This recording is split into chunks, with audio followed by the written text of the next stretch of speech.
Gary Shaw promised Daniel is going to fight. He's not going to run. He came here to fight. He's not afraid. There is no intimidation factor from Golovkin's side. Do you envision this happen like this? It sounds like everybody's saying the same thing, then the fight comes, couple of rounds, and the people are changing their mind. He's come to win a belt. He's not to come just to have a fight. You never win a belt running away. I've never seen Some people try. Well, Daniel Geale won't be trying. He's in there to fight and do his best. He wants to win the belt. He just doesn't want to be a also-ran fighter on Golovkin's list. So his success typically comes from being aggressive. When you say that, Geale's success comes from being aggressive and swarming. And no, I wouldn't say that at all. No. Where does the success come from? I think his success comes from he's technically a very sound boxer. He reads a fight very well while it's happening. Doesn't need too much advice from the corner. But no, he's a good counter puncher. He's got fast hands. You know, he can fight off the back foot. He makes angles. So no, I wouldn't say he's just because he throws lots of punches. I wouldn't call him a swarming fighter. No. What's the key to beating Golovkin on Saturday? What's the main key in your opinion? But I don't think concentrate on one thing. I do believe it's a fight of inches. You know, I think the person that makes the most mistakes will pay for them, and you know, it's got to be. But at the same time, you've got to take risks as well. So within that risk, there's a little bit of danger there. So you know, look, I'm no Nostradamus. I can't tell you how the fight's going to go. Daniel Geale's trained to fight 12 hard rounds. He's obviously going to use his footwork. I believe he's got superior speed. He'll use that. But he must engage Golovkin as well. You know, you can't just make him miss and walk away. He's got to make him miss, make him pay, and you know, move. But he must fight. Yeah. Talking to the writers from both sides of the ocean about this fight, there's a feeling that this fight could be decided in first couple of rounds. I'm not saying by Golovkin, but whoever is gonna actually make this fight going their way is gonna win the fight. Do you agree with this, or you expect Golovkin to start punching from the beginning and basically said whatever you're gonna bring it? Talking about Daniel, it's not gonna be enough. Well, look, I don't expect anything of Golovkin. You know, I can't predict what he's going to do. We're ready for anything.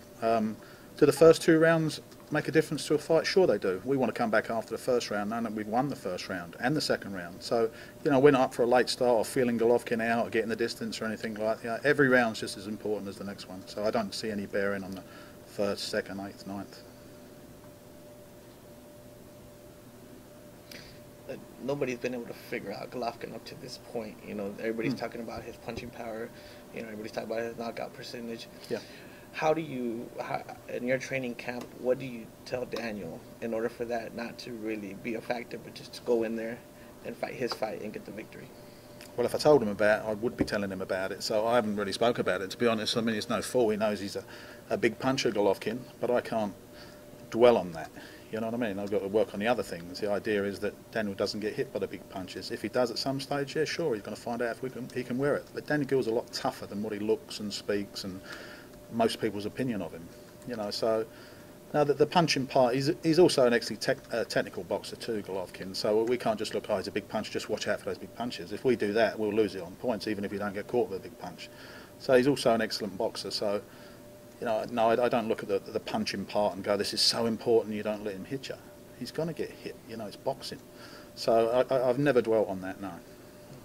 There was always a saying about Golovkin that what you see is the knockouts or knockdowns, but in the end you're missing the part of how smart he's fighting. From what you're saying and what we can read, you can say exactly the same thing about Daniel. It's who is going to outsmart the other guy.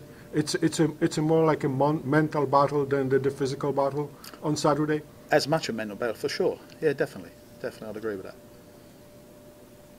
Is it almost a case of waiting for the mistake to happen by the other guy and seizing on it?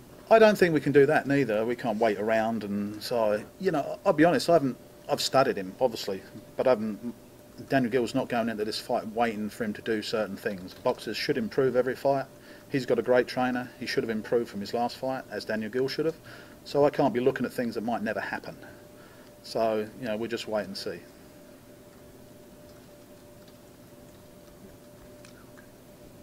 How's he been with his mom and the situation back home?